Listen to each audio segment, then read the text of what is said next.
আমার বাবারে ইসরে ইসরে মারছো কেন কেন মারছো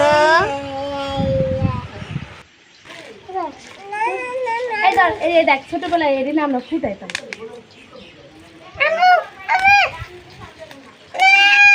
কেমন করে এখানে হর্তকি আমলকি অর্জুন শতকরা পটকরা কী সব বলে শিমুল তেঁতুলের বিচি সব রকমের জড়িবুটির গুঁড়া এখানে পাওয়া যায়। তো এরপরে বুধবারে যে ঘিউরে হাটটা লাগে সেই হাটে বিশাল বড় একটা হাট লাগে, খাবার সব ধরনের খাবার এখানে পাওয়া যায়। তো আমি এখানে তাই ভিডিওগুলো করতেছিলাম, আর যে লোকটা নাকি এখানে বসেছিল সে এমনি তাকে জানালাম আসসালামু আলাইকুম, ওয়েলকাম টু হিজ নেক্সট। তো আজকে আমি সকাল থেকে আমার ব্লগটা এখান থেকে স্টার্ট করতেছি। তো আমি বাচ্চাদের নিয়ে একটু খেলা করতেছিলাম, সেটা দিয়ে শুরু করলাম। তো আমার বাচ্চারা দেখো সারাক্ষণ মারামারি করতেই থাকে, ওরে পাগল বলবো। ওই দেখো মারামারি আমার স্টিক্স এসে গেলে স্টিক্স দিয়ে ভিডিও করব। স্টিক্স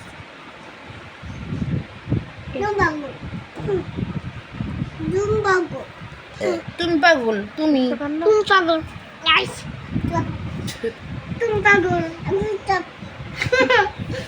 পাগল তুমি পাগল ওরে পাগল বলবো, ওরে পাগল বলবো, ছোটরা বেশি বিচ্ছু, মায়েরাও জিতবো কেন এরকম ব্যাপার।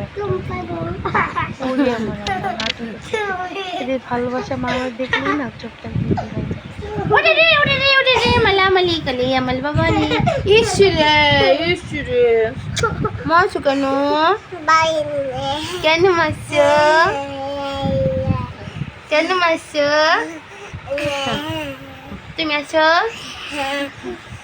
ওই দেখো বাবা মাশাআল্লাহ।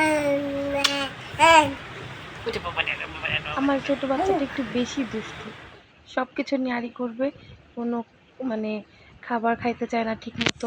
তো এদিকে আমি একটা মাতবাড়ি করে একটা পেজে একটা সেলফি স্টিক্স অর্ডার দিছি। তো সেটা দেখি ফোন দিচ্ছে আমাকে, ফোন দিয়ে বলতেছে আপু আপনার স্টিকটা এসে পড়ছে, ঠিকানা পর্যন্ত তো আসছি, এখন নিয়ে যান। তো আমি আর আমার দুই ছেলে যাইতেছি হন হন করে।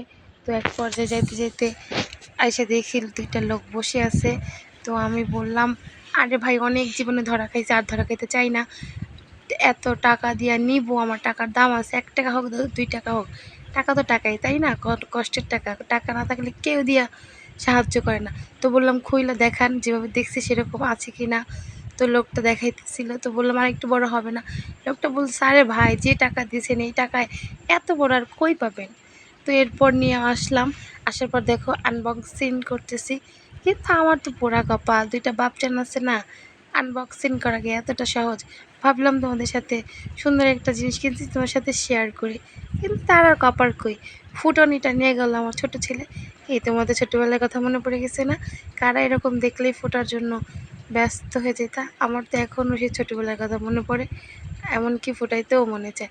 তোমার বড় ছেলে নিয়ে ফোটানো শুরু করে দিল, এদিকে ছোট ছেলে আমার সেই স্টিক্স, এই দেখো অনেক সুন্দর ছিল, আমার তো খুবই ভালো লাগছে, প্রাইসটাও খুব রিজনেবলের ভিতর পড়ছে।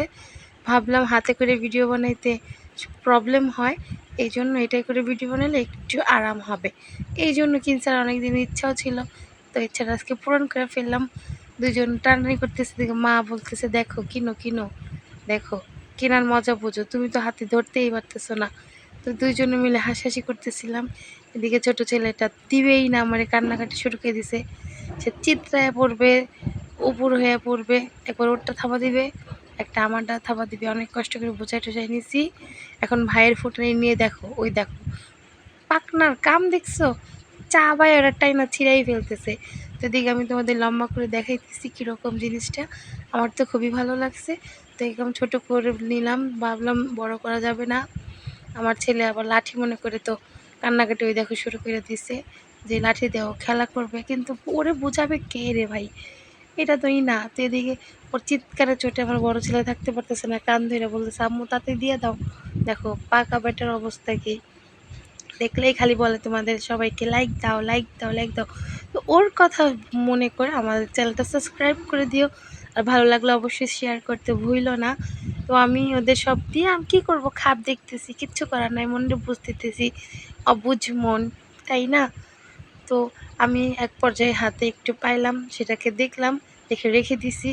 এদিকে 2টা কেক আর এদিকে মা আম কেটে দিছে আমার 2 ছেলেকে খাওয়ানোর জন্য। তো খাওয়াইতে গেলাম, বলে খাবো না, ঢং দেখা হইতেছে। এদিকে আমার ছোটো ছেলে তো উপর হয়ে পড়ে ফোন দেখতেছে, ওরে খাওয়াই দিতেছিলাম। তো বাইরে অনেক গরম লাগতেছিলো, এই জন্য বলে চলো ঘরে যাই। তাদের ফোটাফুটি হাতে নিয়েই আসছে। এদিকে আমার ছোটো ছেলে এসে বলতেছে কী ব্যাপার গাছ, কেমন আছো? ওই দেখো সবাই ডাকতেছে।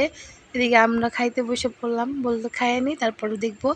এরপর খাওয়ার দাওয়া শেষ করে ওদের খাওয়াই টাওয়াই ঘুমানো নেয়। আমার একটু কাজ ছিল, এই জন্য আমি বাজারে আসছি। ঘিউরে বুধবারে অনেক বড় সুন্দর একটা হাট বসে, সেখানে তোমরা যদি চাও কমেন্টে বললে আমি অবশ্যই পুরো হাটটা ঘুরে দেখাবো। অনেক কিছু এখানে পাওয়া যায়। তো আমি বেশি কিছু দেখাইলাম না, শর্টকাটে মানে যা প্রয়োজন আমি কিছু সামগ্রী আনতে গেছিলাম। আমার চুল ইদানিং খুব চুল পড়তেছিল। এখানে হাটের দিনে অনেক সুন্দর সুন্দর চুলের প্রোডাক্ট পাওয়া যায়। তো আয়ুর্বেদিক একদম কোনো রকমের হালফাল ছাড়া, কেমিক্যাল মুক্ত যাকে বলে। তো আমি এগুলো বাসায় নিয়ে এসে প্যাক বানাবো। এই জন্য এখানে জানো সব ধরনের জড়িবুটি, বিচি, মানে যত রকমের আয়ুর্বেদিক জিনিস আছে অর্গানিক সব কিছু পাওয়া যায় এখানে। তো উনি আমাকে বলতেছে কতটুকু দিব। হ্যাঁ ভাই রে ভাই, মেথির দাম এত বেশি, 1 কেজি মেথির দাম নাকি 700 টাকা। আমার তো বাবা মাথায় হাত। আমলকিরও খুব দাম। এত দাম যদি হয় মানুষ কেমনে কেনাকাটা করবি রে ভাই? তোরা তো দাম কেন বাড়াইতেছস? তো যাই হোক, দাম হোক আর যাই হোক, নিত্যদিনের প্রয়োজনে তো অনেক কিছুই লাগে, তাই বাধ্য হয়েই কেনা লাগে, কিচ্ছু করার নাই। তো উনি আমাকে মেপে দেখাইতেছিল আর বলতেছিল আপা যা লাগে এখান থেকে নিতে পারেন, এখানে সব ধরনের জিনিস আমি বিক্রি করে থাকি। তো আমি সেই কাজ সেরে আর কিছু কাজ ছিল সেগুলোও সারলাম। এরপর আমি এই দোকানটির ভিতরে আসলাম, আসার পর এখানে টানা, চানাচুর, নিমকি, কটকটি, বটবটি, আরও লম্বা লম্বা লাঠি স্টিক অনেক কিছু ছিল। তো আমি এইটুকুর ভিডিও শুধু তোমাদের দেখাইতেছিলাম, এত সুন্দর। আমার ভিডিও যদি ভালো লেগে থাকে অবশ্যই সবাই দেখবা, আর 600 টাকা কেজি না, সাবস্ক্রাইব করো। 1 পা দেন। তো দেখো লোকটার এক্সপ্রেশন ছিল যে কি, আমি দাম জিজ্ঞেস করলাম, বুঝলাম না কি বললো। দাম বললো 1 কেজি নাকি 600 টাকা। তাহলে 100 গ্রাম 50 টাকা হয় কেমন ভাই? নাকি লোকটা আমার হাতে ফোন দেখে ভিডিও করা দেখা মানে উনি সব বলাই ফেলছে, সেটাই বুঝি না। যাই হোক, আমার তো ভালোই লাগছে, আমার এগুলো থ্যাংক ইউ ফর ওয়াচিং। ভিডিওটা কেমন বল।